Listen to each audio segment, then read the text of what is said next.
إلى الحبيب تميل ومعي بذلك شاهد ودليل. أما الدليل إذا ذكرت محمدا فترى دموع العاشقين تسيل. هذا رسول الله، هذا المصطفى، هذا لرب العالمين خليل. صلى عليك الله يا علم الهدى، ما ناح طير في الغصون يمين. يا حبيبي يا شفيع يا شفيع، يا حبيبي يا شفيع يا شفيع. صلى الله عليك يا حبيب الله.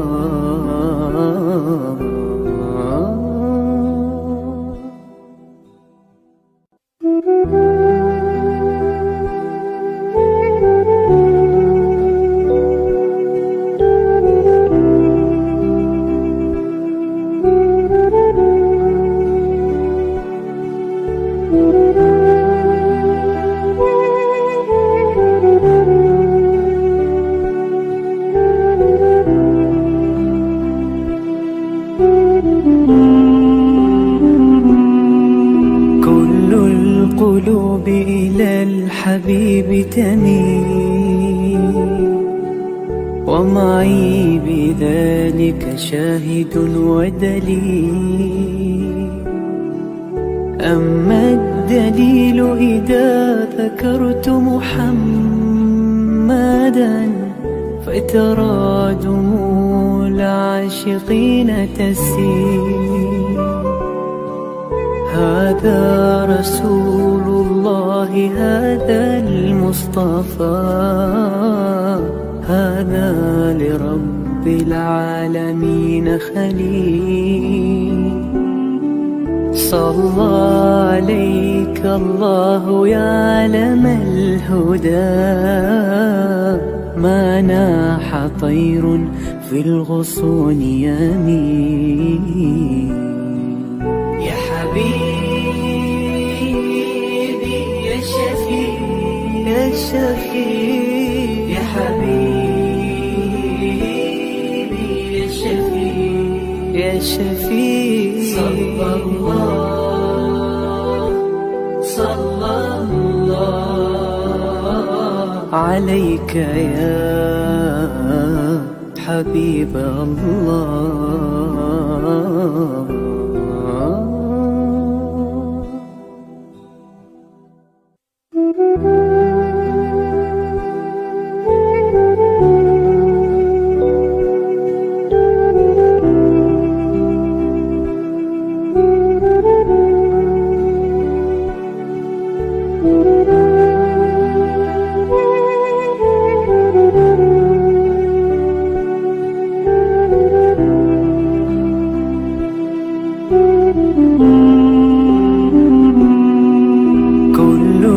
القلوب إلى الحبيب تميل ومعي بذلك شاهد ودليل. أما الدليل إذا ذكرت محمدا فترى دموع العاشقين تسيل.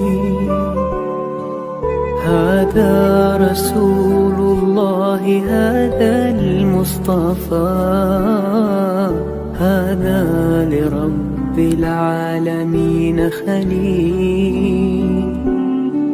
صلى عليك الله يا علم الهدى، ما ناح طير في الغصون يمين.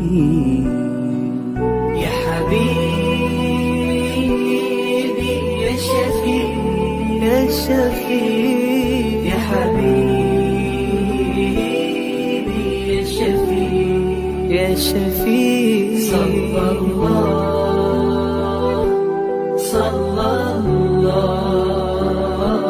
عليك يا حبيب الله.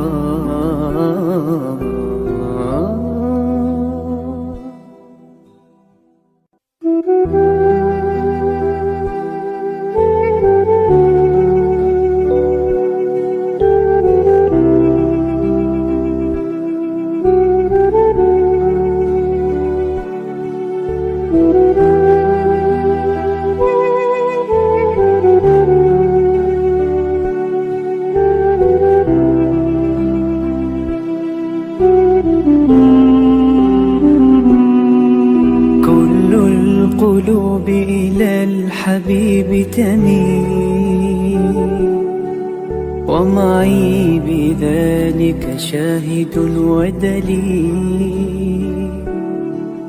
أما الدليل إذا ذكرت محمدا فترى دموع العاشقين تسيل. هذا رسول الله هذا المصطفى هذا لرب العالمين خليل. صلى عليك الله يا علم الهدى ما ناح طير في الغصون يمين. يا حبيبي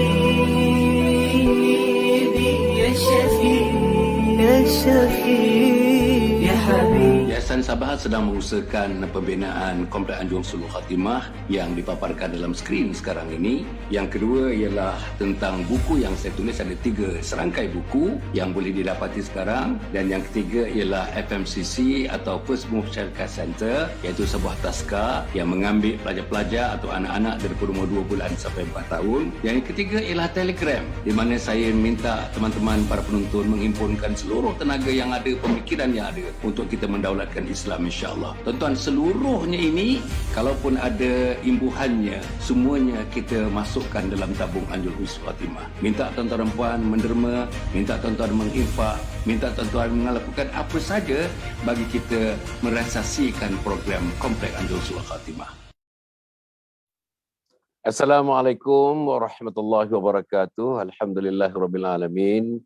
Wassalatu wassalamu ala asyrafil anbiya'i wal mursalin. Sayyidina Muhammad wa ala alihi wa sahbihi ajma'in. Subhanaka la ilma lana illa ma 'allamtana innaka antal alimul hakim. Wa la haula wa la quwwata illa billahil aliyyil azim.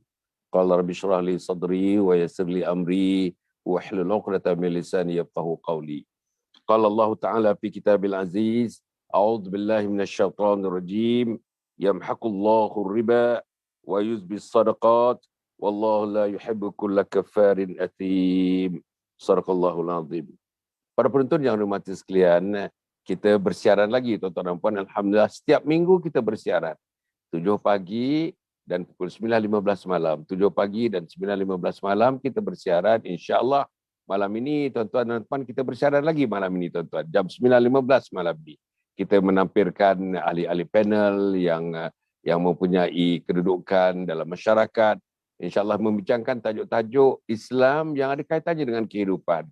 Apa juga yang kita sebut tentang kehidupan kita ni, waktu paginya, tengah harinya, petang dan malamnya, paksinya adalah Islam, paksinya ada syariat Allah Subhanahu Wa Taala. Pagi ini tuan-tuan dan puan, kita mencetus tentang paksi itu. Landasan utama dalam hidup ini mestilah ikut syariat Allah Subhanahu Wa Taala.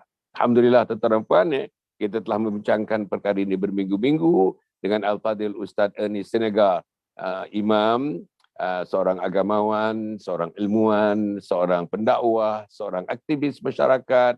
Tuan-tuan dan puan, insya-Allah sudah begitu lama menceburkan dirinya dalam bidang-bidang berkaitan dengan agama, perkembangan agama dan sebagainya bersama dengan kita pada pagi ini, insya-Allah tuan-tuan dan puan. Minggu lepas atas beberapa sebab barangkali ada halangan-halangan, beliau tidak dapat bersama dengan kita, tapi minggu ini alhamdulillah beliau akan bersama dengan kita daripada awal hingga akhir insya-Allah.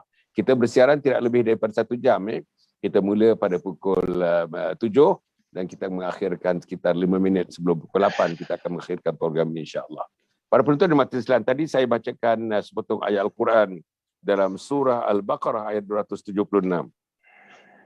Allah susutkan kebaikan harta yang dijalankan dengan mengambil riba, dan ia pula mengembangkan harta, berkat harta yang dikeluarkan, sedekah-sedekah dan sebagainya.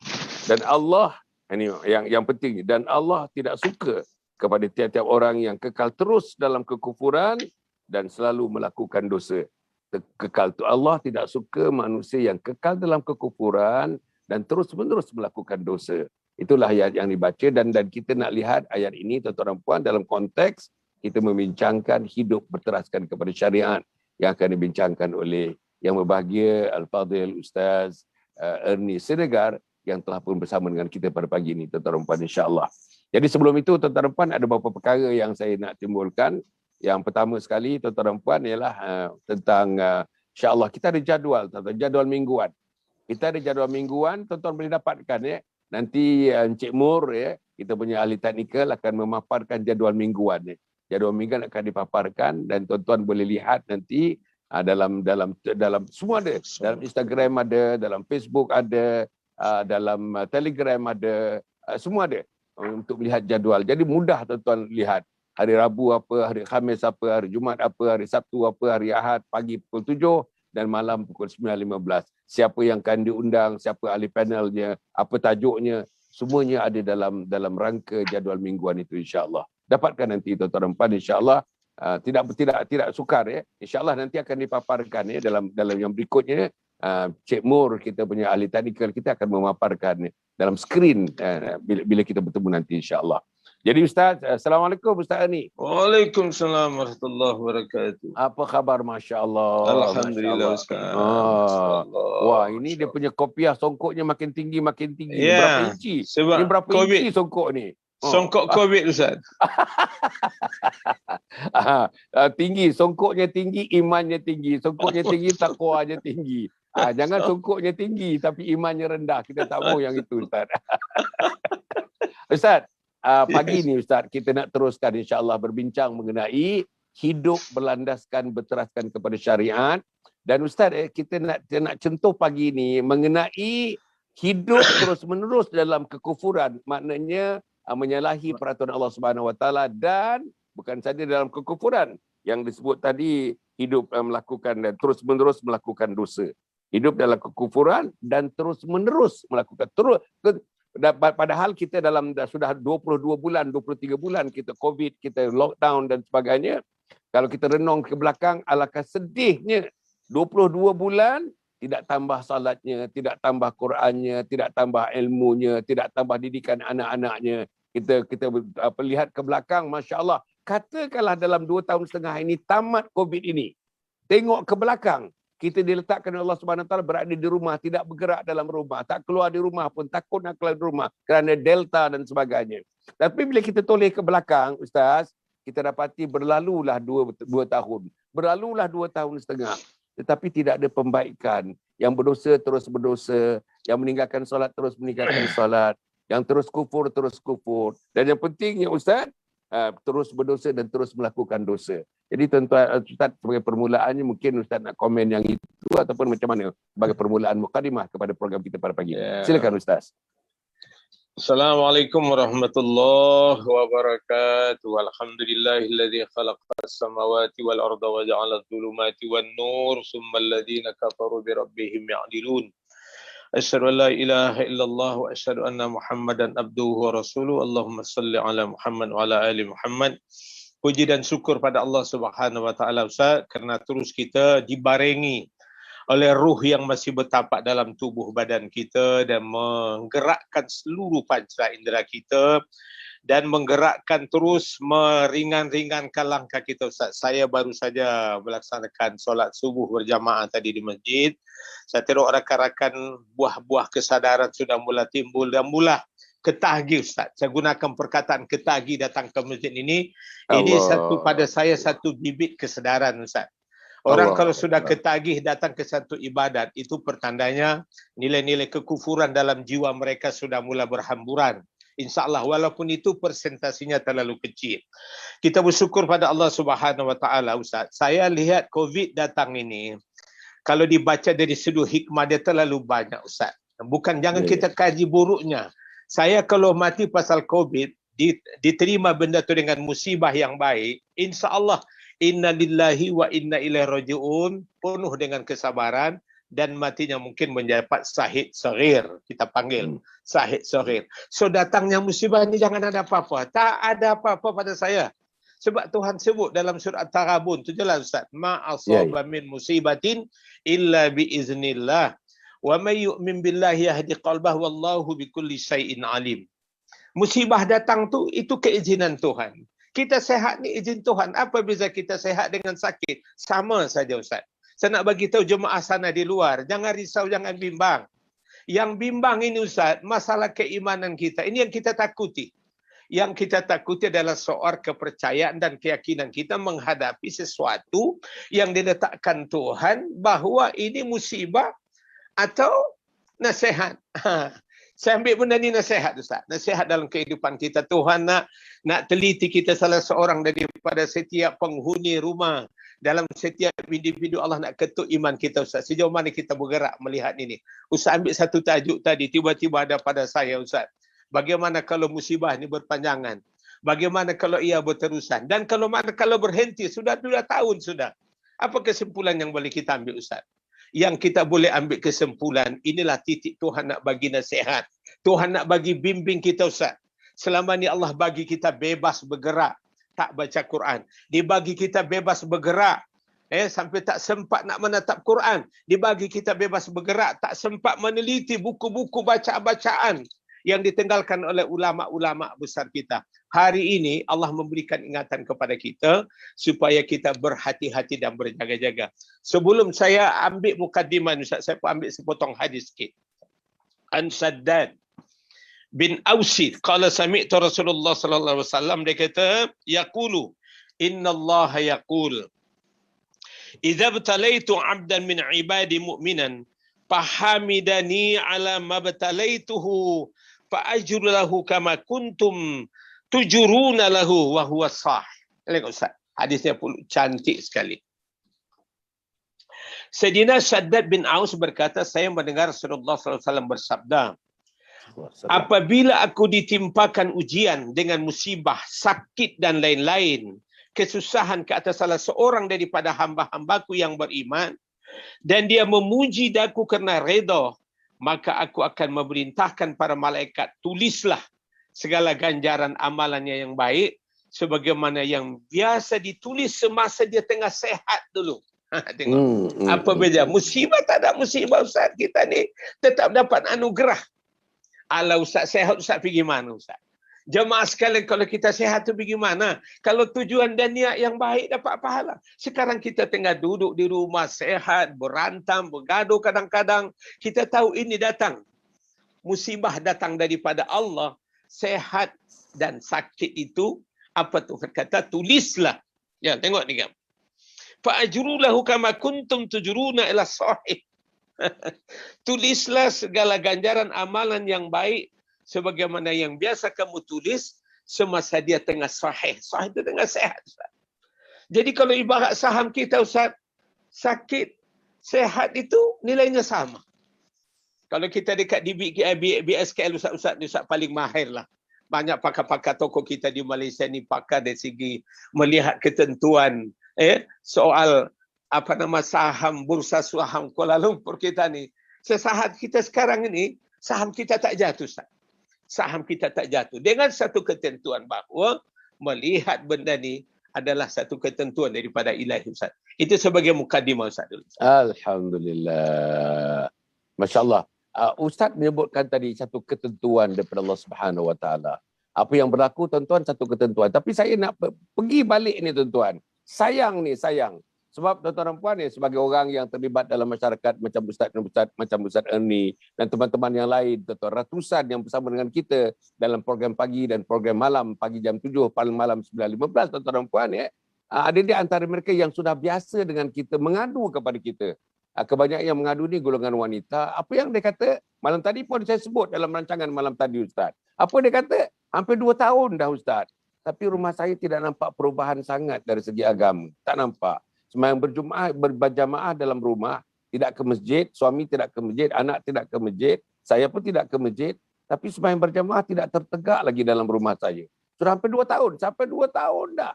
Sebelum COVID pun memang tidak pernah ada sembahyang berjamaah. Sudah COVID ini pun berada di rumah tadi, Ustaz. 2 tahun dah, hampir 2 tahun. Tapi tidak ada bersembahyang Jumaat. Al-Quran pun masih tidak. Al-Quran ada 3 biji Al-Quran dalam rumah, dia kata dalam almari, tak ada siapa yang pegang Al-Quran itu. Anak tidak pegang, ayahnya tidak pegang, dan saya pun oleh kerana suami tidak pegang, jadi saya pun tidak ada motivasi untuk memegang Al-Quran itu. Jadi ya, yang lain tentang didikan anak-anak macam biasa saja. Anak-anak memendamkan dirinya dalam kamar bilik masing-masing, tak keluar bilik waktu nak makan saja. Apa mereka lakukan kita pun tak tahu. Malam tak tidur, sampai 2 pagi tak tidur, 3 pagi lagi tak tidur dengan gadget-gadget dan sebagainya. Ustaz, kalau inilah ceritanya, Ustaz, inilah ceritanya. Apa yang nak dikatakan, Ustaz, tentang keluarga yang seperti ini? Saya harap tuan-tuan, apa yang disampaikan kepada saya, itu adalah sebenarnya yang berlaku dalam masyarakat. Saya tidak mempanjang-panjangkan, saya tidak melebar-lebarkan apa yang disuarakan oleh ibu-ibu terutamanya, isteri-isteri terutamanya kepada kami sebagai orang yang terlibat dalam masyarakat. Saya harap saya tidak memanjang-panjangkan benda ini. Tetapi Ustaz, kalau ini fenomena ini berlaku dalam musim COVID seperti ini, tuan-tuan. Jadi di luar COVID nanti, sebelum COVID, di luar COVID pun lagi teruk lagi, Ustaz. Macam mana, Ustaz? Tentang tidak ada perubahan daripada mulut isteri-isteri dan mulut wanita-wanita mengadukan kepada kita. Sebab wanita ni nakkan perubahan. Wanita ni sudah ada pendedahan. Wanita ni sekali-sekali sudah ke masjid. Wanita ni sekali sudah duduk dalam majlis ilmu. Jadi nampaknya pendedahan itu menyebabkan realisasi keinsafan itu sudah ada. Tetapi keinsapan itu tidak masuk kepada suami, tidak masuk kepada anak-anak dan tidak menyeluruh kepada anggota keluarga. Macam mana, Ustaz? Bila kita lihat sesuatu sekarang ni, Ustaz bercerita di satu komuniti kecil. Kita lihat pula komuniti yang paling kecil tu kira dalam rumah lah, Ustaz. Di mana-mana kita lihat ke dalam kampung ini, saya menatap berjalan ke hilir ke hulu, Ustaz. Apabila kata masjid sudah ditutup, surau sudah dikurangi jemaah dia sebenarnya. Pada sebenarnya benda ni, Ustaz, kalau kita lihat, saya nak ambil lagi sepotong hadis tersebut yang kena mengena sangat dengan kejadian kita hari ini. Apa sebenarnya dia kata daripada An Mahmud bin Labidin anna Rasulullah sallallahu alaihi wasallam, tengok Tuhan ambil, qala idza ahabballahu qauman, tengok, idza ahabballahu qauman abtalahum faman sabara falahu sabru wa man zaja'a falahul jaza'. Tengoklah. Jadi kita akan berbicara soal apabila Allah mengasihi sesuatu kaum, maka Allah akan menguji mereka dengan meletakkan mereka dalam berbagai musibah, Ustaz. Itu tandanya ahabballahu qauman, Allah cinta kepada satu kaum itu abtalahum, dia akan campakkan kepada mereka ujian. Kalau kita lihat situasi sekarang ini, Ustaz, memang tepat sekali. Apapun aduan orang kepada kita, apapun bentuknya sekarang yang saya nampak, setiap datangnya musibah itu Tuhan kata idza habballahu qauman abtalahum. Tengok, faman sabara falahu sabru. Apabila Allah mengasihi sesuatu kaum, maka Allah menguji mereka dengan meletakkan dalam berbagai musibah. Lantaran itu sesiapa yang sabar, maka dituliskan untuknya ganjaran sabar. Tetapi sebaliknya, wa man zaji'a falahul jaza', kemudian barang siapa yang berkeluh kesah, dia membidik, bercakap sesuatu yang tidak baik, mengutuk musibah, mengatakan sesuatu ini tidak adil, tidak cocok, tidak sesuai, merusak ekonomi, merusak rumah tangga, merusak kepentingan harian, merusak kepentingan bulanan. Susah nak bayar rumah, susah nak bayar kereta, susah nak berbelanja keluar, tidak ada kebebasan. Apa Nabi kata? Falahul zaza. Maka keluh kesah itulah yang dia dapat, Ustaz. Kalau inilah Ustaz terima berita dan maklumat hari-hari, Ustaz. Tidak ada perubahan selama 2 tahun. Ya. Kenapa? Kuncinya kenapa tidak ada kesabaran. Kalau ada kesabaran, benda tu nampak kecil. Orang di Palestin, orang Ustaz, Masya Allah. Orang di Syria hari ini. Mari kita berkaca sekejap.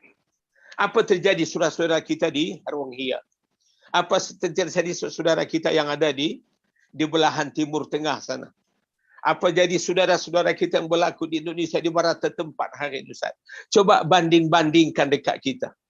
Apakah kalau kita ambil hadis ini, idza ahabballahu qauman abtalahum fama sabaru falahu sabru. Kalau datang musibah, dia sabar, dia dapat nilai kesabaran. Tapi kalau dia berkeluh kesah, tidak ada perubahan, Ustaz. Dah sampai 2 tahun. Saya pun rasa dekat rumah ruang komudi kecil-kecil yang konon kita sudah berpangkat ustaz. Masih lagi kalian berketikan hati dengan jiran tetangga, dengan jiran tetangga, dengan jiran. Kan tidak, ini satu benda musibah. Tapi kalau kita sabar, Allah sayang pada kita. Jadi nak meraih kesabaran Tuhan tu datangnya musibah. Masya Allah. Lambat pula ditarik Tuhan, Ustaz. Dah 2 tahun. Tengok suasana politik kita dekat parlimen sekarang, Ustaz. Masya Allah, semalam terdengar sedikit berita baik. Konon-konon yang Perdana Menteri kita akan berpanjangan sedikit memimpin negara. Pada saya itu satu titik perubahan di peringkat nasional. Jadi kalau kita sekarang kita tukar pemimpin apa sekalipun, tapi kalau kita bersabar, ini masalahnya. Saya nak kategorikan, Ustaz. Saya nak ambil kesimpulan. Kita dihidup tak siapa, apa pangkat kita tak kisah. Siapapun kita, apapun kedudukan kita. Kalau kita lihat musibah ini, Allah sayangnya pada kita. Ahabballahu qauman abtalahum. Allah sayang pada kita, Ustaz. Kalau kita sabar, kita dapat nilai sabar itu. Tapi kalau kita berkeluh kesah, maka keluh kesah itulah dibebankan Tuhan kepada kita, Ustaz. Ini sebagai jawapan, Ustaz, yang boleh saya nampak. Alhamdulillah. Maknanya para penonton dan hadirin sekalian, musibah, sabar. Kalau tuan-tuan dan saya, tuan-tuan, dengan penuh kesabaran melalui musibah ini, dengan penuh kesabaran kita bina diri kita, dengan penuh kesabaran kita bina keluarga kita, dengan penuh kesabaran kita bina jiran tetangga, dengan penuh kesabaran kita bina jamaah masjid, jamaah surau kita, insya-Allah tuan-tuan, macam mana yang Ustaz sebutkan tadi, inilah dugaan-dugaan, inilah ujian-ujian, dengan kesabaran insya-Allah tuan-tuan, bukan saja kita dapat keluar daripada masalah, tetapi yang pentingnya dalam ujian itu, tuan-tuan, meningkatlah keimanan kita kepada Allah Subhanahu Wa Taala. Tapi Ustaz, saya nak pergi kepada satu level lagi, Ustaz. Dalam kita 2 tahun ni, hampir 2 tahun COVID ini, ya. Dan yang dipaparkan kepada kita, Ustaz, yang dipaparkan kepada kita, rumah saya ni dekat dengan kubur, tuan-tuan, kubur Kiara, Ustaz, ya. Kalau kita lihat, Ustaz, ya, gambarannya, kereta jenazah tu, antara satu kereta jenazah dengan satu jenazah tu ada satu kereta macam lompang kosong satu kereta. Bersusun-susun, Ustaz. Dan dikatakan pengkebunian berlaku sampai malam. Jam 1 masih mengkebumikan lagi. Dan siapa yang ada yang meninggal, Ustaz, jenazah tidak dibawa pulang ke rumah, jenazah kita tidak dapat lihat, anak saudara kecuali seorang 2 saja yang dibenarkan memakai PPE itu untuk pergi melihat jenazah. Yang lainnya sekitar 50-100 meter, Ustaz. Isterinya 100 meter, anaknya 100 meter, adik-beradiknya 100 meter. Tak dapat lihat, Ustaz. Hanya dibenarkan kadang-kadang di rumah, Ustaz, di kereta jenazah melalui rumah. Melalui rumah itu bukan nampak jenazah tapi nampak kereta jenazah. Sebagai satu penghormatan kepada orang yang telah meninggal dan juga kepada yang ditinggalkan. Ustaz, ya? Dan macam mana kita cerita orang yang ditidurkan, Ustaz? Yang kategori 4, kategori 5 ditidurkan. Dalam tidur itu mereka pergi bertemu dengan Allah Subhanahu Wa Taala. Hari-hari, Ustaz. Kadang-kadang sampai 200 dekat 250 orang kematian, Ustaz. Tidakkah itu menjadi gambaran kepada kita? Tidakkah itu menjadi gambaran yang hebat kepada kita? Bukan gambaran orang sakit, bukan gambaran orang hilang kerja, bukan gambaran orang dipotong gaji, tapi gambaran orang mati bertemu dengan Allah Subhanahu Wa Taala hari-hari, Ustaz. Dan semalam, Ustaz, adalah yang tertinggi dah. 20,000 lebih, Ustaz. Dan kematiannya begitu mendadak, tuan-tuan. Saya nak bagi tahu, Ustaz, saya nak Ustaz ulas. Ini gambaran yang paling hebat yang Allah tunjukkan kepada kita. Kalau gambaran ini masih tidak solat, gambaran ini masih tidak berjamaah, Gambar ini masih tidak bertudung. Gambar ini masih tidak kita ikut perintah Allah. Gambar ini masih juga tidak baca Quran. Gambar ini masih juga kita berkelahi dengan anak beranak yang langsung ke perkelahian itu tidak berlandaskan kepada syariat Allah Subhanahu Wa Taala. Macam mana Ustaz? Apalagi ikhtiar untuk menyedarkan kumpulan seperti ini. Kalau saya masuk dalam kumpulan ini, Ustaz beri nasihat kepada saya Ustaz. Sila Ustaz. Ya Ustaz ya, memanglah sama-sama kita menatap hadirin Ustaz. Sama-sama kita menatap, tapi kadang-kadang itulah saya yang bimbang ini Ustaz. Yang saya bimbang soal hati saja Ustaz. Ini persoalannya kita ditatapkan. Saya kembali lagi kepada sepenuh hadis Rasulullah sallallahu alaihi wasallam Ustaz. Tengok apa yang Nabi kata, Masya Allah. Yang bertepatan sangat dengan apa Ustaz tanya tadi, Masya Allah. Ini disebutkan oleh An Abi Sa'id Al-Khudri Ustaz. Wa Nabi Hurairah radhiyallahu an Nabi sallallahu alaihi wasallam. Sebelum saya mengupas sedikit apa yang Ustaz sebutkan, saya cocokkan dengan hadis ini.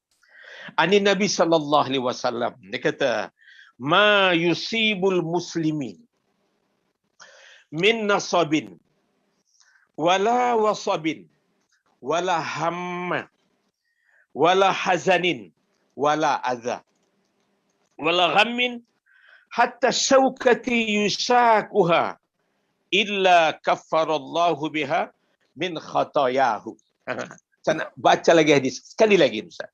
An Abi Sa'id Al-Khudri wa an Abi Hurairah radhiyallahu anhu Nabi sallallahu alaihi wasallam, "Ma yusibul muslima min nasabin wala wasabin wala hammin wala hazanin wala adhan wala ghammin hatta syawkati yusakuha illa kaffarallahu biha minal khataya." Baik Ustaz.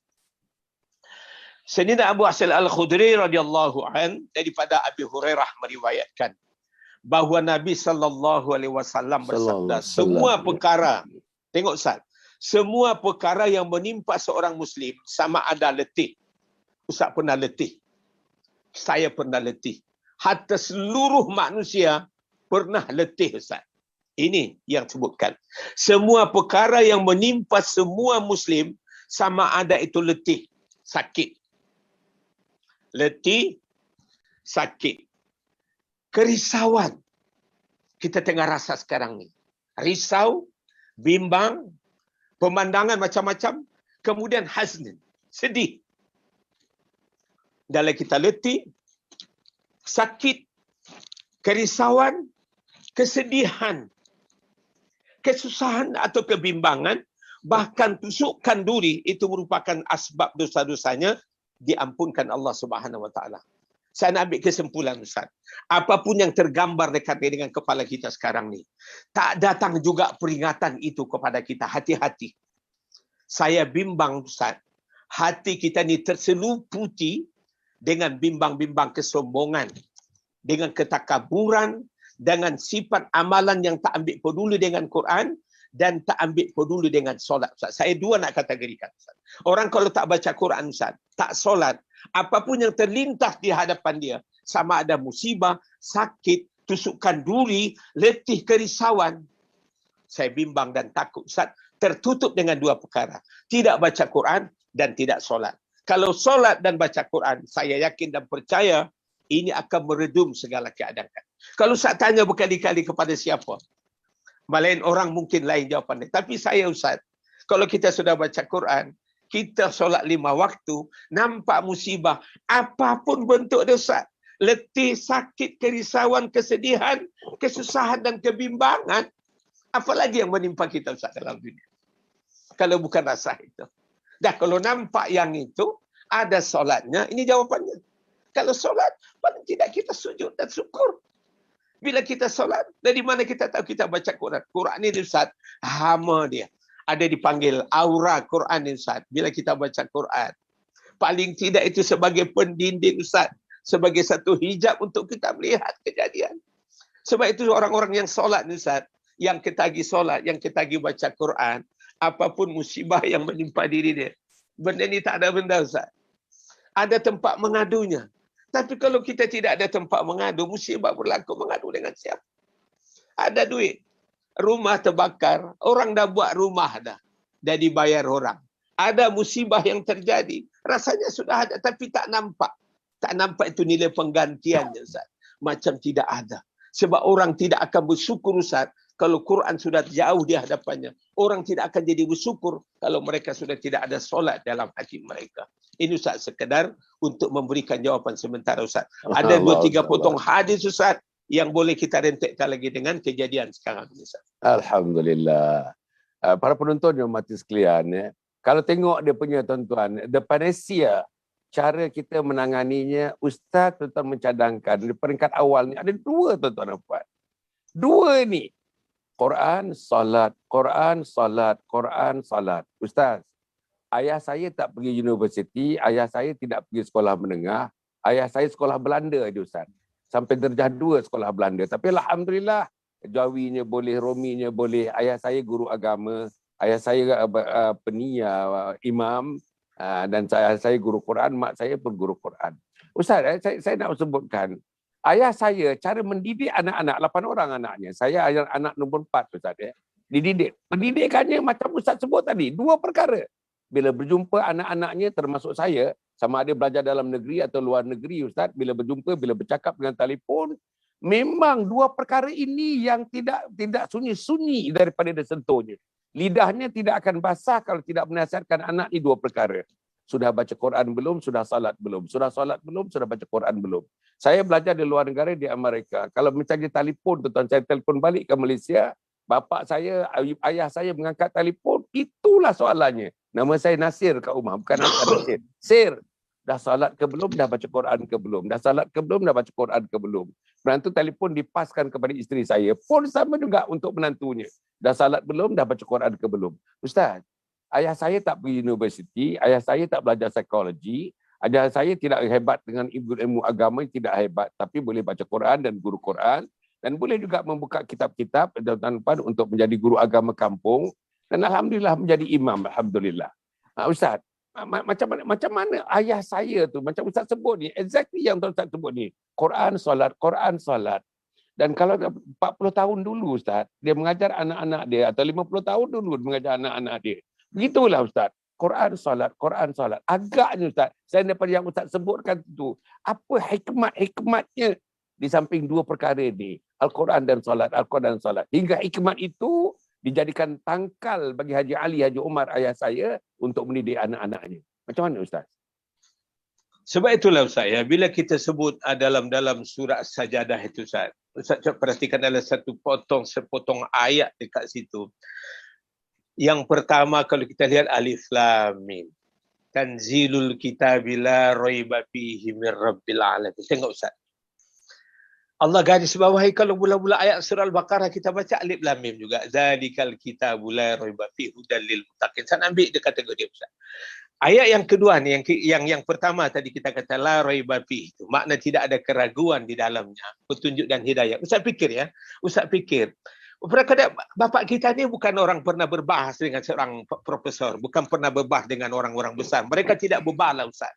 Dia tahu, dia faham segi maknanya, ini hidayah. Bila hidayah ni, Ustaz, tusukan dia bukan tusukan pedang.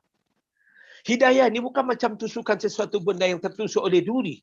Hidayah ni bila tertumpuk, Ustaz, dia masuk dekat badan. Seluruh benda-benda ketajaman di luar sana yang berupa kebatilan, dia akan menjadi pendinding, Ustaz.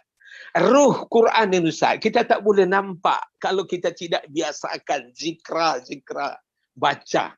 Sampai Tuhan letakkan di situ tidak ada ragunya. Bila sudah tidak ada ragunya, orang dulu memahami tidak ragu ni, Ustaz, senang je.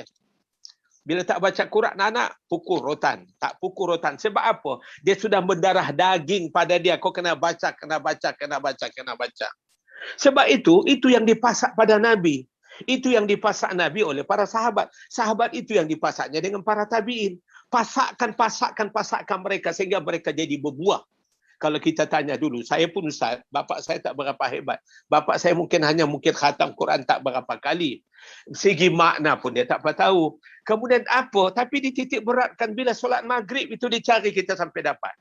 Di mana kita berada.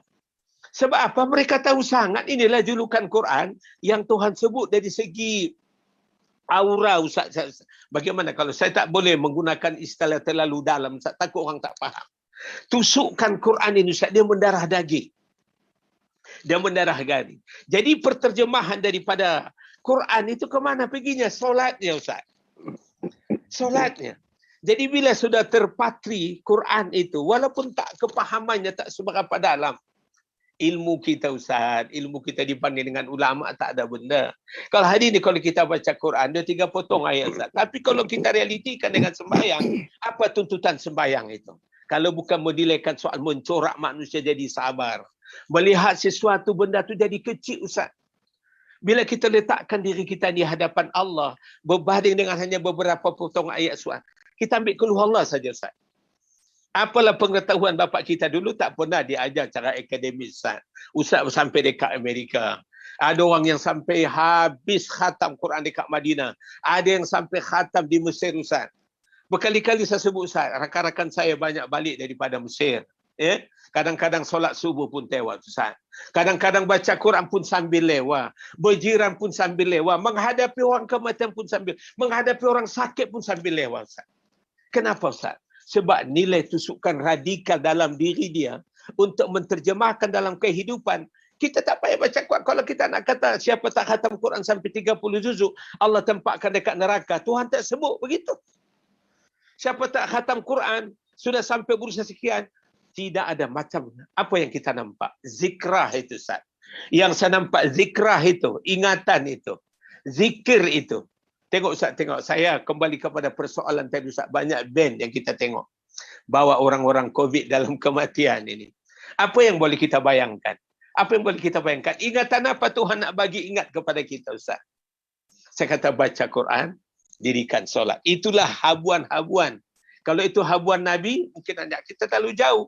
Tapi kalau itu habuan dari mak bapak kita sekarang Ustaz, saya menangis Ustaz. Menangis tengok anak tak solat.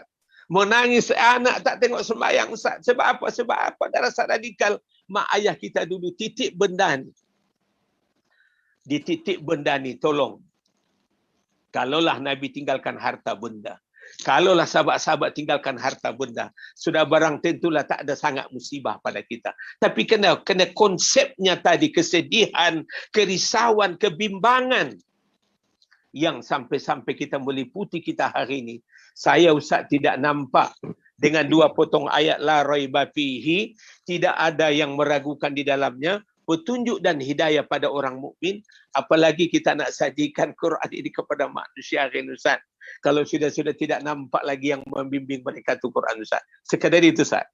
Alhamdulillah. Cantik Ustaz. Tuan-tuan para penonton yang dihormati sekalian ya. Kita di Yayasan Sabahan ni ada satu unit. Unit ini namanya unit keluarga sakinah. Kita nak membantu, bukan kita pandai, bukan. Kita hanya nak membantu, ada sikit pengalaman, ada sikit ilmu, ada barisan ustaz dan ustazah bersama dengan kami dalam unit di Yayasan Sabahan ini untuk membantu tuan-tuan dan puan. Kalau ada keluarga tadi tuan-tuan yang sukar 2 perkara ni. Sukar untuk Quran, sukar untuk salat, sukar salat berjamaah, sukar untuk mentahsinkan salat, sukar untuk memperbaiki salat dan Quran pula. Sukar membaca Al-Quran, masih tak kenal huruf lagi, baca pun teragak-agak, tergagap-gagap, ataupun dah umur 50 tahun, tak boleh lagi baca Quran. Dalam rumah kita, isteri tak boleh baca Quran, suami tak boleh baca Quran, anak pun ikut mak dan ayah pun tidak pandai baca Quran. Ustaz, tuan-tuan para penonton, di Yayasan Sabah ni kita ada unit itu tuan-tuan. Kontak kita tuan-tuan.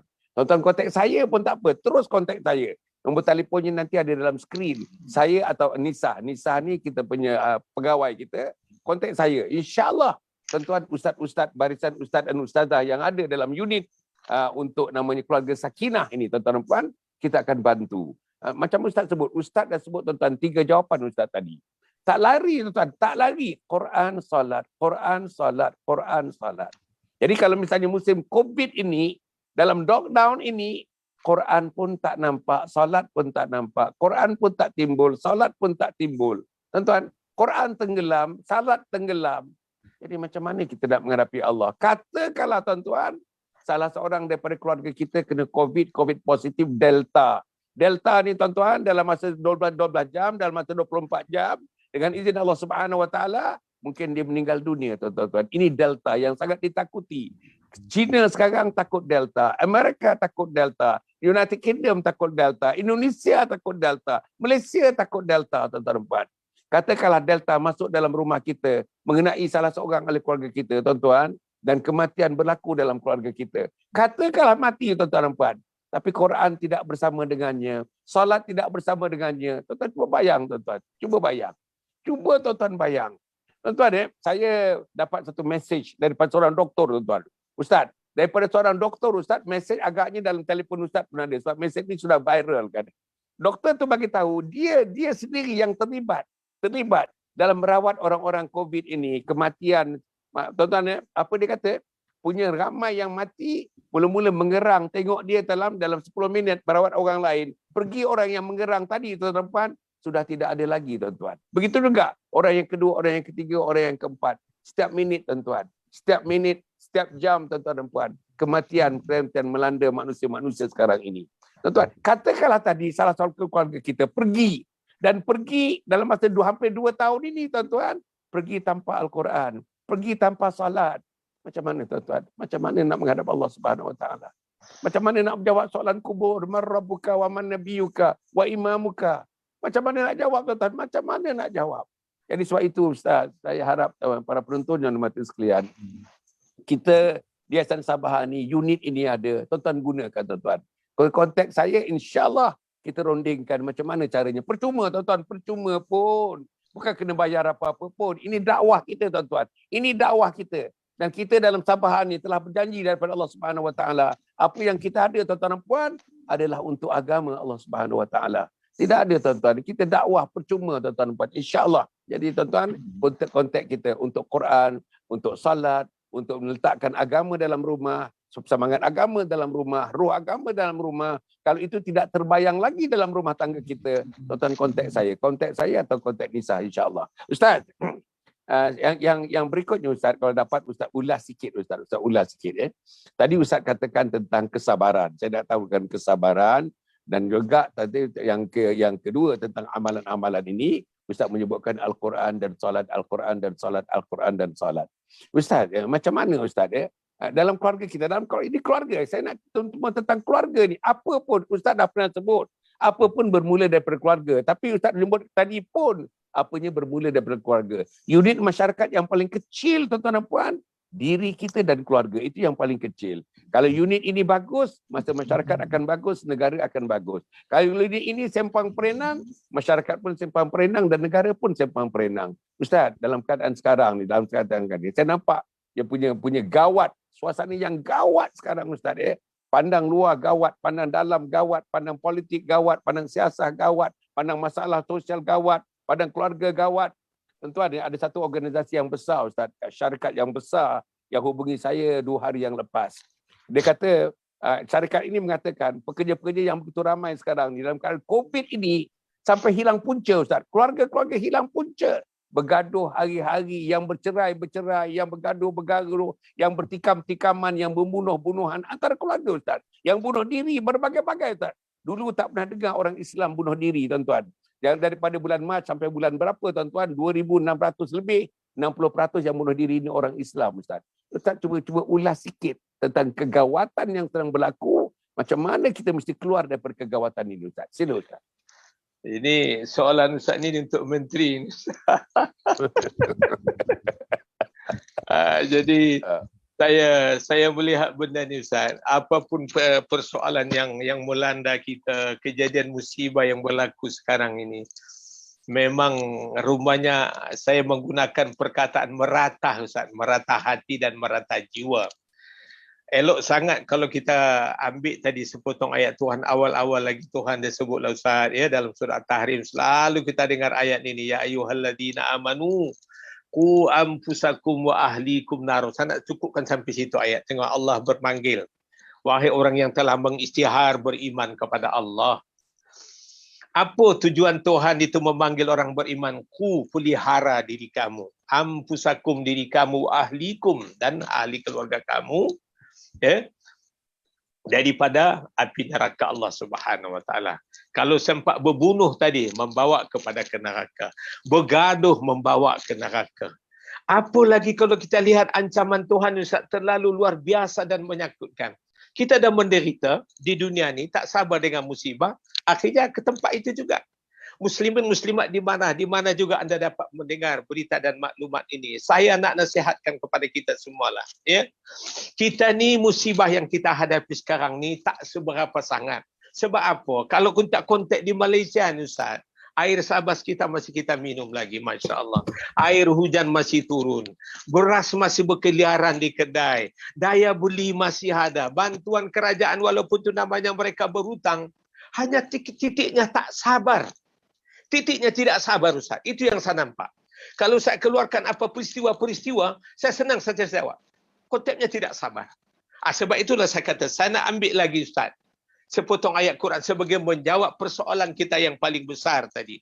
Daripada sepotong hadis Rasulullah sallallahu alaihi wasallam masih lagi berkenaan kita kembali kepada Quran. Wa ana an Buraidah al-Aslami radhiyallahu an. Qala Rasulullah sallallahu alaihi wasallam, man qara'al Quran wa ta'allama wa 'amila bihi albisu yaumal qiyamah tazan min nurin nudu'uhu mislu du'is samsi wa yaksi walidayhi kullatani la yaqumu bihim ad-dunya fayaqulani biha kusinuna hadha fayuqalu bi akhidhi walidikum al-Quran. Saya nak ambil hadis ini Ustaz supaya kita ada titik persoalannya. Ini bukan saya kata di titik persoalan penyelesaiannya, tidak. Tapi berpunca daripada setiap individu ni Ustaz yang sampai kata tahap bunuh diri, bercerai 24 jam, hakisan keimanan dalaman tu kurang sebab mereka tidak mendaulatkan Quran tu dalam diri. Bila sudah tidak berdaulat Quran Ustaz baca apa bukulah sekalipun. Kaum muslimat di mana saja anda berada, kalau Quran kita tatap, insya-Allah maka Tuhan kata, walau anna ahlal qura amanu wattaqau la fatahna alaihim barakatim minas sama'i wal ardh. Kalau beriman satu negeri, bertakwa satu negeri, Allah turunkan berkat daripada langit. Ini penyelesaian dia.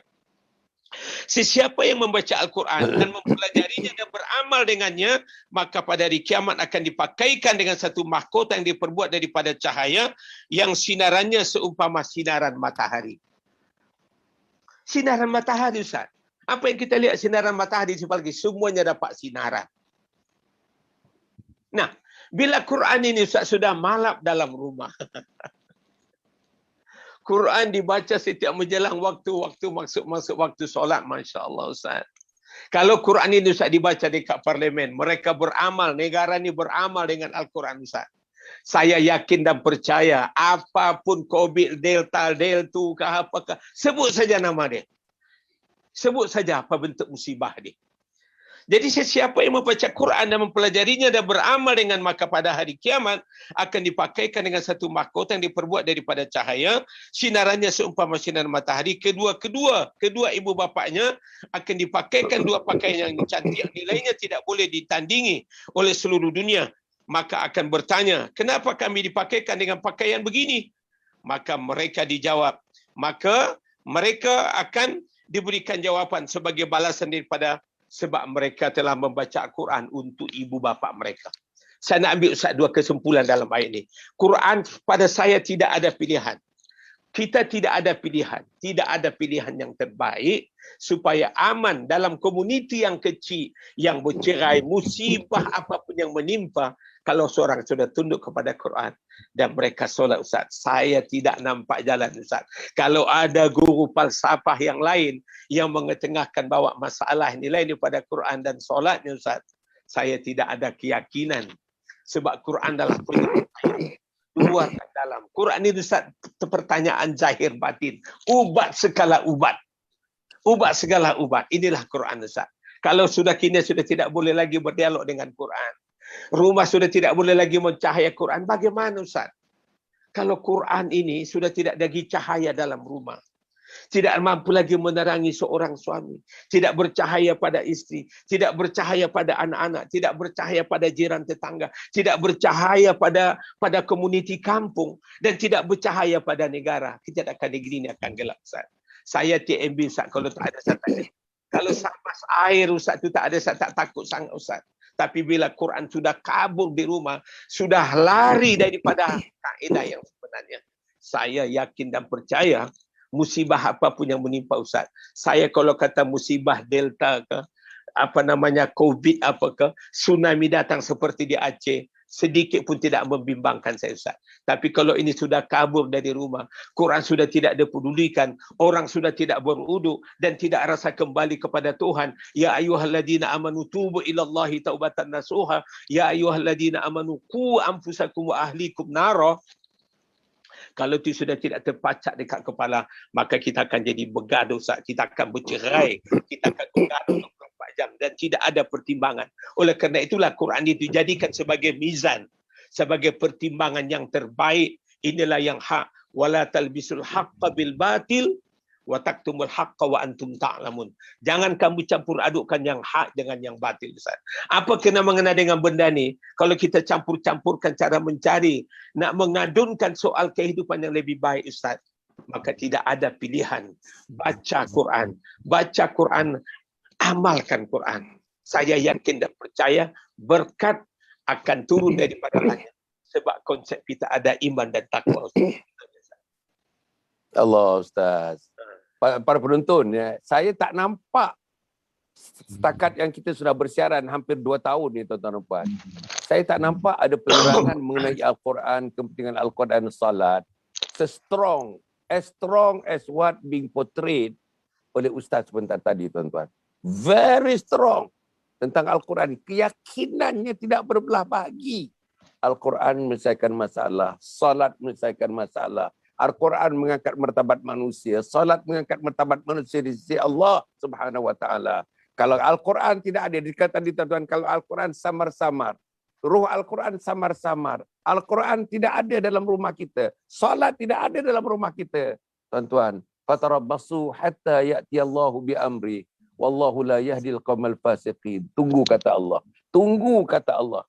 Sehingga aku mendatangkan balasan kepada perbuatan mereka itu.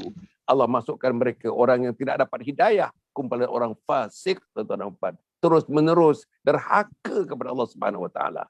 Tuan-tuan dan puan, saya nak cerita malam ni tuan-tuan, malam ni 9 suku. Ustaz, malam ni 9 suku. Kalau yang kedua tampil seorang insan Ustaz yang bersama dengan isteri 4 orang malam ni, yang penampilan yang pertama dia dengan seorang isteri, malam ni dengan 4 isteri. Orang ni dia cerita tuan-tuan, dia cerita habis-habis tentang dirinya. Tidak ada sensor tu, no censorship. Tuan-tuan, malam ni tuan-tuan tengok, namanya Cik Tun. Umur sekarang 46 tahun. Ustaz, saya nak bagi tahu dia begitu open, begitu terbuka cerita mengenai masalah dia, hal-hal peribadi dia kerana dia akan hidayah Allah Subhanahu wa taala. Tuan-tuan, Quran dan solat. Apa dia Ustaz? Daripada lahirnya mak dan ayahnya pengamal agama. Adik-beradik 15 orang Ustaz, 15 orang, 13 orang. Adik-beradik 13 orang. Apa yang saya nak bagi tahu tuan-tuan? Dia tidak macam mak dan ayah, tuan-tuan dan puan, tidak mengamal agama, tidak pernah solat. Ustaz, tidak pernah solat sampai umur 40 tahun Ustaz. Sampai umur 40 tahun. Aku tak pernah solat, aku tak pernah baca Quran, aku buta Quran, aku tak tahu pun huruf-huruf dalam Al-Quran. Aku kerja aku kasar. Aku dibeli orang, bukan mak bapak. Aku tinggal dengan sahabat aku selama bertahun-tahun. Sahabat itu orangnya kasar. Gayanya kasar. Perkataannya kasar. Jiwanya kasar. Hatinya kasar. Dalam suasana aku itu aku dihidupkan. Ustaz, saya nak beritahu. Satu hari Ustaz, anak-anak yang ada, anak-anak ni dah besar. Anak yang pertama pun dah 22 tahun Ustaz. Dia umur 46 tahun sekarang ni. Malam ni dia muncul tuan-tuan. 9.15 malam ni. 9.15. Bersama dengan saya, bersama dengan Profesor Dr. Nur Azniza yang akan mengulasnya nanti tuan-tuan dan puan ya. Tuan-tuan umur 40 tahun, tiba-tiba anaknya bagi tahu dia Ustaz. Anak bagi tahu, ayah, malam ini insya kami anak-anak nak lihat ayah di depan sana mengimamkan solat kami. Masya Allah tuan-tuan. Gugup dia tuan-tuan, gugup dia. Keluar peluh tuan-tuan, keluar peluh dia. Gugup dia. Sambil gugup melilih air mata tuan-tuan. Berlenang-lenang air mata. Sebab diminta oleh anak mengimamkan solat yang dia tidak pernah solat. Dia tak tahu solat. Dia tak tahu apa nak baca. Dia tak tahu Quran. Ustaz, tuan-tuan daripada situ dengan lenangan air mata dekat situ, dia mencari-cari. Sebab tuan-tuan, anak minta dia mengimamkan solat, satu perkara yang terbaik dalam diri manusia bersolat, dia tak mampu, dia tak mampu, memang tak boleh. Dan dia angkat tangan depan anak dia, tuan-tuan. Dia angkat tangan, maaf, ayah tak boleh, ayah tak mampu, engkaulah ke depan. Bila anaknya mengimamkan, tuan-tuan, bercucur-cucur air matanya. Kali pertama dia rukuk dan sujud menyembah Allah bersama dengan anak-anaknya. Apa jadi, tuan-tuan? Sejak daripada itu dia mencari-cari, Ustaz. Akhirnya bertemu dengan 3 orang ustaz. Saya tak mau sebutlah nama-namanya, Ustaz. Bertemu dengan 3 ustaz ni dengan bimbingan ustaz dan terlibat dalam jamaah, Ustaz, terlibat dalam jamaah. Sekarang ni, Ustaz, boleh baca Quran dan boleh mengimamkan solat. Sekarang ni, Ustaz, sembahyang tak tinggal, tahajud tak tinggal, Ustaz. Sekarang ni, Ustaz, zikir tak tinggal, doa tak tinggal, Ustaz. Sekarang ini, Ustaz, dalam kepala dia, aku mati.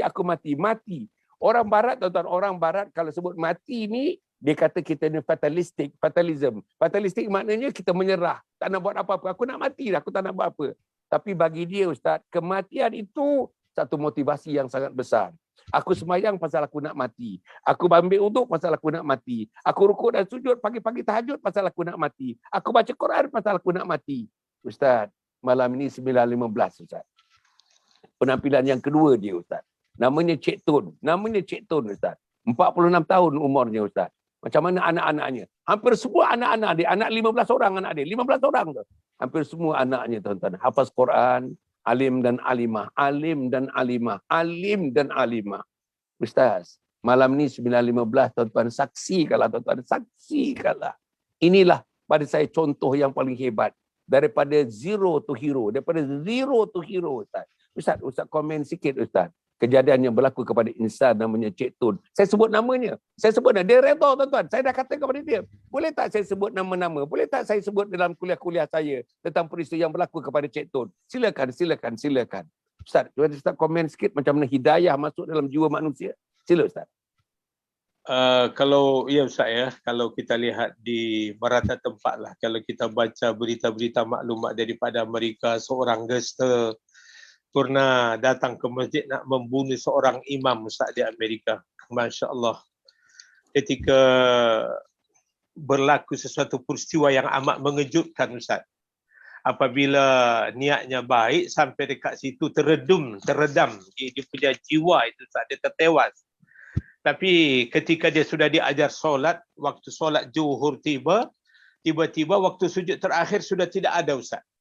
Ini satu benda yang biasa, Ustaz. Gangster dekat Amerika, Ustaz, yang selalu tembak-menembak, main pisau, kemudian main karate, jingkang dan sebagainya, rompak-merompak, rogol-merogol, Ustaz. Tapi Allah nak bagi sekejap saja, Ustaz. Sekejap saja peristiwa. Kalau kita ambil pula di zaman Nabi Umar tu dulu, siapa, Ustaz? Siapa Umar ni dulu? Siapa Umar dan siapa Khalid bin Walid dan siapa Hamzah, Ustaz?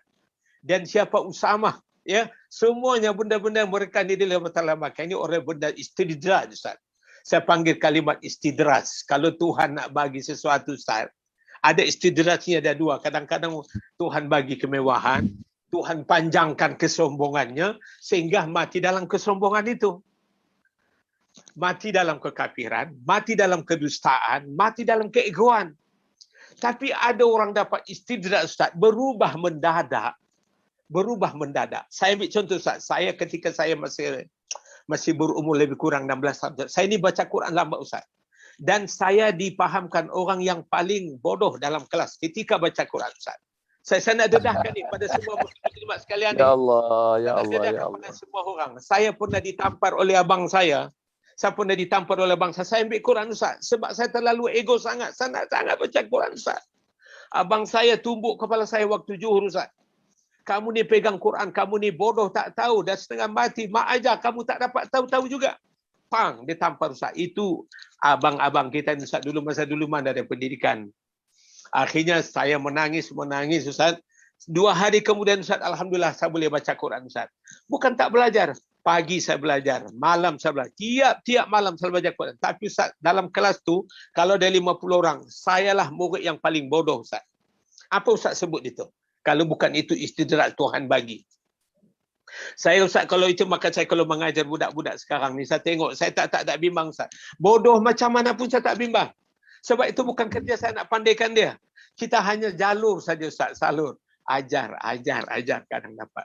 Begitulah kita Ustaz dalam bilik. Tengoklah kalau betul lah Puan yang akan bawa kita saksikan pada malam ini. Masya Allah.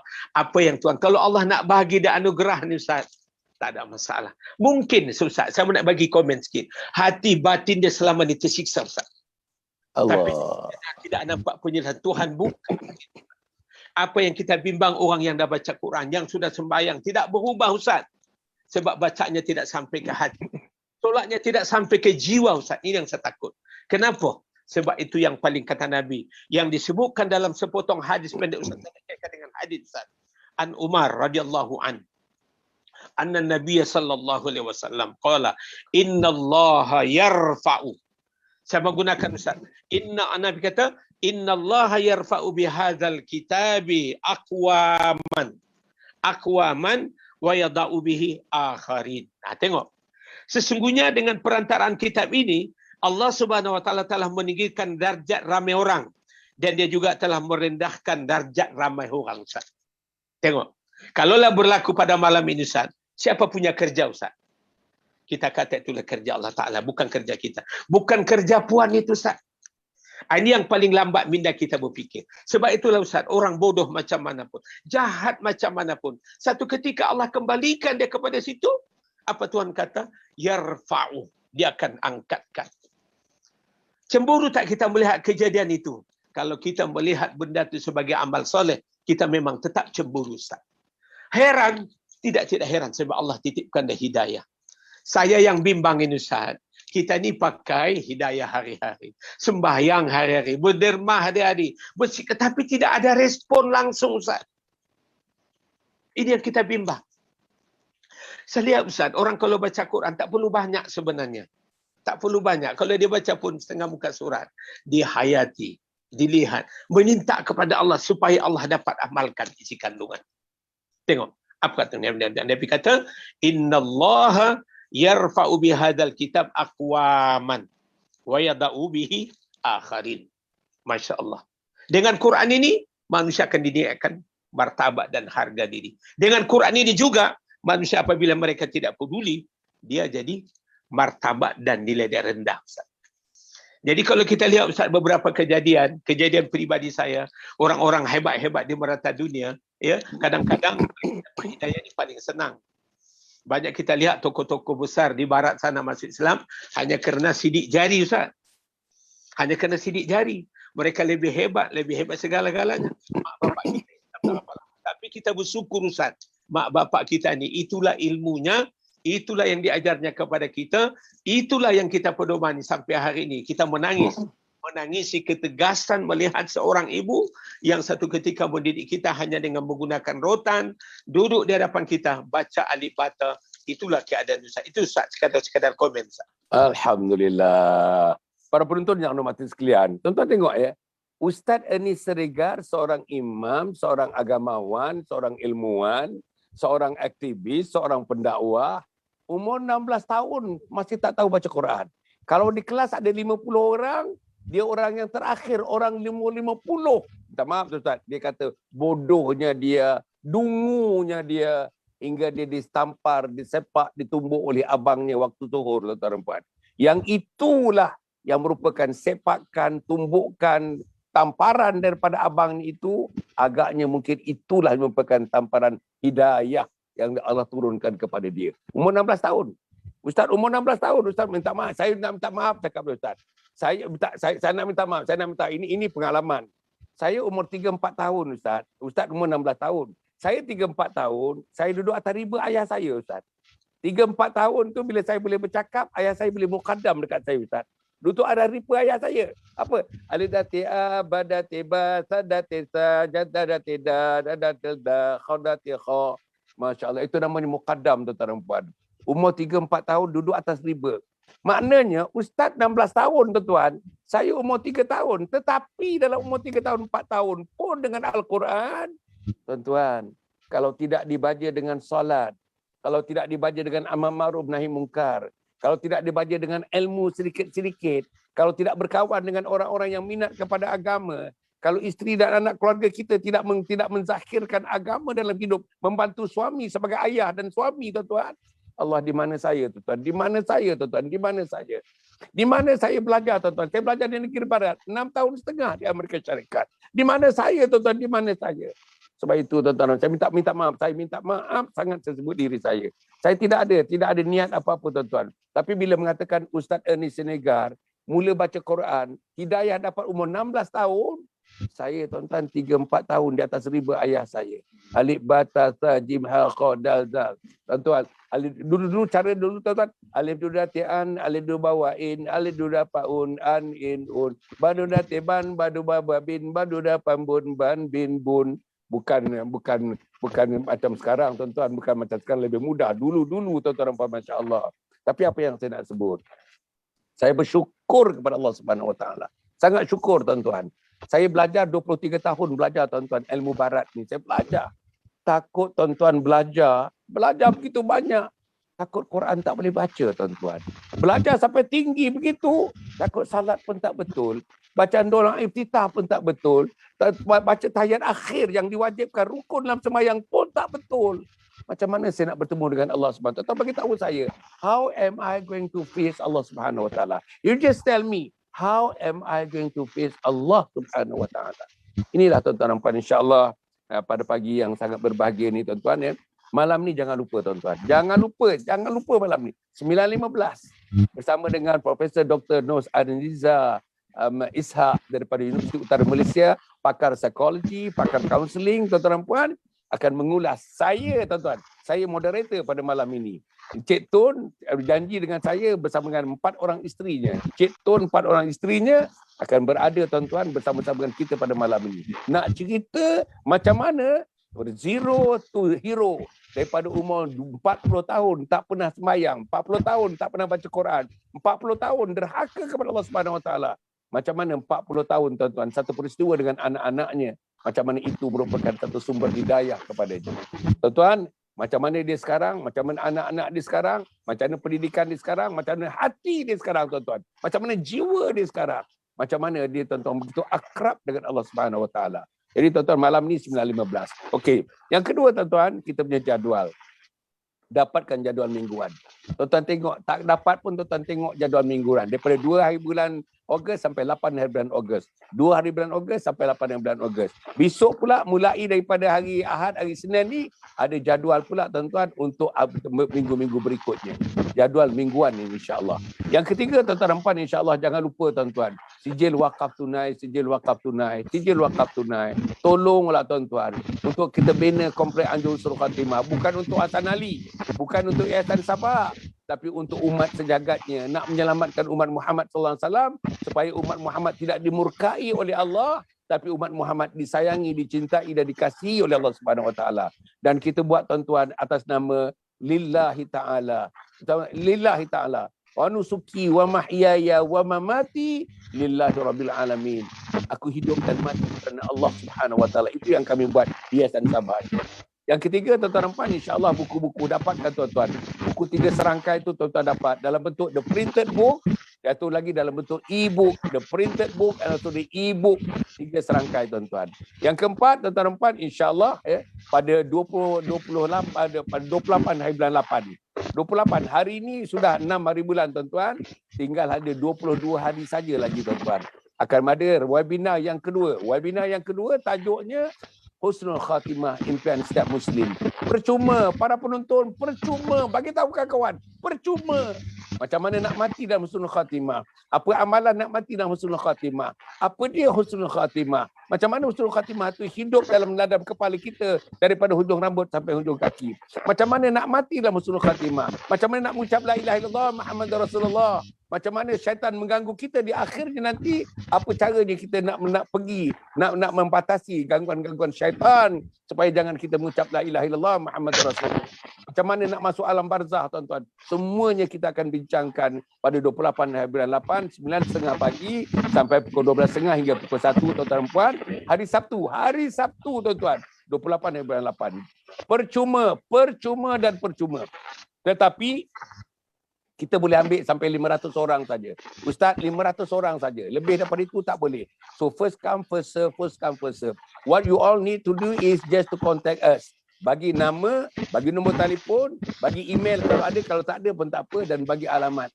Nama, nombor telefon, email, alamat. Tuan-tuan dengan suami, dengan anak-anak, dengan isteri, datanglah bersama-sama. Bukan datang. Tuan-tuan daftarlah. Kita buat webinar, tuan-tuan, orang Kota Kinabalu tak payah datang Kuala Lumpur, Bandar Seri Begawan tak perlu datang Kuala Lumpur, orang Singapura tak perlu datang Kuala Lumpur, tak perlu tuan-tuan. Semuanya dengan telefon saja. Inilah namanya seminar online, live online, namanya webinar tuan-tuan dan puan, insya-Allah. Percuma. Yang kelima tuan-tuan dan puan, insya-Allah saya harap tuan-tuan, macam saya katakan tadi, tuan-tuan menghadapi masalah dengan isteri, dengan anak, dengan keluarga, dengan suami, masalah macam mana nak meletakkan agama dalam keluarga. Dah hampir 2 tahun kita COVID ini, masih tak nampak lagi warna-warna agama dalam keluarga. Harum-haruman agama tak nampak lagi dalam keluarga. Kontak saya tuan-tuan, tuan-tuan kontak saya. Atau kontak Nisa tuan-tuan. Kita ada satu unit, ada ustaz dan ustazah tuan-tuan, yang boleh membantu tuan-tuan dalam perkara ini. Jangan malu. Kontak saya insya-Allah. Sesuatu akan dapat disumbangkan untuk keluarga tuan-tuan dan puan. Dan akhirnya tuan-tuan dan puan, insya-Allah kita punya Telegram. Tuan-tuan. Telegram kita. Tolong tuan-tuan. Tuan-tuan cuba tengok. Tuan-tuan cuba tengok pagi ni apa yang ada dalam Telegram. Pagi Jumaat ni tuan-tuan, apa yang ada dalam Telegram. Hari-hari tuan-tuan, saya rasa antara Telegram yang paling aktif dalam dunia ni, hari-hari ada new posting di Telegram tuan-tuan. Kami punya Telegram dengan linknya ialah Anjung Husnul Khatimah. What you need to do is tuan-tuan download Telegram dalam telefon masing-masing, lepas tu pergilah kepada linknya Anjung Husnul Khatimah. Akhir sekali tuan-tuan dan puan, kita doa kepada Allah Subhanahu Wa Taala. Marilah tuan-tuan doa sama supaya program ini berterusan. Tuan-tuan tengok ya, program ini tuan-tuan, daripada teman-teman yang mengikuti program ini, nama-nama yang mengikuti program pagi ini tuan-tuan, sudah mengikuti hampir 2 tahun tuan-tuan. Setiap program pagi mereka ada, malam mereka ada, kuliah duha mereka ada. Satu lagi tuan-tuan, sebelum ni, semalam tuan-tuan, kemarin saya buat kuliah duha dengan satu kumpulan perempuan dan laki-laki, Surau Al-Islah namanya, di Nilai Negeri Sembilan. Apa tuan-tuan programnya? Kita cerita keluarga impianku. Jadi kepada tuan-tuan persatuan-persatuan, sama ada rumah ngaji ke, persatuan wanita, persatuan pinggan mangkuk ke, persatuan itu, persatuan ini, jatuh kuasa masjid, masjid mana, surau mana, kontak kita tuan-tuan. Kontak kita, macam semalam kita buat tuan-tuan, hampir 1.5 jam tuan-tuan. Kita cerita mengenai keluarga impianku secara online. Pun percuma tuan-tuan. Inilah yang tuan-tuan ya, sama ada jawatan kuasa, pengurusi, setiausaha, kontak kami tuan-tuan. Kontak kami untuk mengadakan program dengan jawatan kuasa tuan-tuan, dengan persatuan tuan-tuan, untuk mengadakan program namanya Keluarga Impianku. Insya-Allah. Tuan-tuan ya, saya rasa begitu sajalah. Saya nak ingatkan lagi, malam ni 9.15. Don't miss. Tonight at 9.15. Jangan tuan-tuan, jangan miss. Kita bersama dengan Cik Tun malam ni, bersama dengan 4 isterinya. Bagaimana hidayah, apa fungsi hidayah, apa fungsi Quran, apa fungsi salat dalam membentuk manusia. Daripada manusia yang zero kepada manusia yang jadi hero dari segi agamanya, insya-Allah. Jadi terima kasih Ustaz. Minggu depan kita jumpa lagi Ustaz. Minggu depan kita jumpa. Jangan tidak Ustaz. Minggu depan kita berjumpa, alhamdulillah. Dan saya harap tuan-tuan dan puan, tuan-tuan tengok nama-nama yang disenaraikan untuk program mingguan ni tuan-tuan adalah tuan-tuan. Malam besok tuan-tuan, pagi besok kita dengan Ustazah Maudah namanya tuan-tuan. Dan malam besok, malam besok tuan-tuan, Dr. Bibi daripada Singapura bersama dengan Dr. Rahimi. Dr. Bibi daripada Singapura tuan-tuan. Singapura online dengan kita daripada Singapura. Seorang doktor PhD tuan-tuan dan puan yang begitu minat kepada agama. Ya, ini minggu yang kedua. Beliau minggu yang kedua bersama dengan kita. Besok malam pukul 9.15, Dr. Bibi bersama dengan Dr. Rahimi, tuan-tuan dan puan, akan membincangkan tajuknya cabaran-cabar Islam mendapati cabaran. Malam besok. Malam ini Cik Tun bersama dengan kita tuan-tuan, insya-Allah. Jadi cukup sekali itu. Aku qauli hadza wa astaghfirullahalazim li wa lakum wa lisairil muslimina wal muslimat. Innahu huwal ghafurur rahim. Wassalamualaikum warahmatullahi wabarakatuh. Yayasan Sabah sedang mengusahakan pembinaan Komplek Anjung Sulul Khatimah yang dipaparkan dalam skrin sekarang ini. Yang kedua ialah tentang buku yang saya tulis, ada 3 serangkai buku yang boleh didapati sekarang. Dan yang ketiga ialah FMCC atau First Move Childcare Center, iaitu sebuah taska yang mengambil pelajar-pelajar atau anak-anak dari umur 2 bulan sampai 4 tahun. Yang ketiga ialah Telegram, di mana saya minta teman-teman para penonton menghimpunkan seluruh tenaga yang ada, pemikiran yang ada untuk kita mendaulatkan Islam, insya-Allah. Tuan-tuan, seluruhnya ini kalaupun ada imbuhannya, semuanya kita masukkan dalam tabung Anjung Sulul Khatimah. Minta tuan-tuan dan puan menderma, minta tuan-tuan menginfak, minta tuan-tuan melakukan apa saja bagi kita merealisasikan program Komplek Anjung Sulul Khatimah.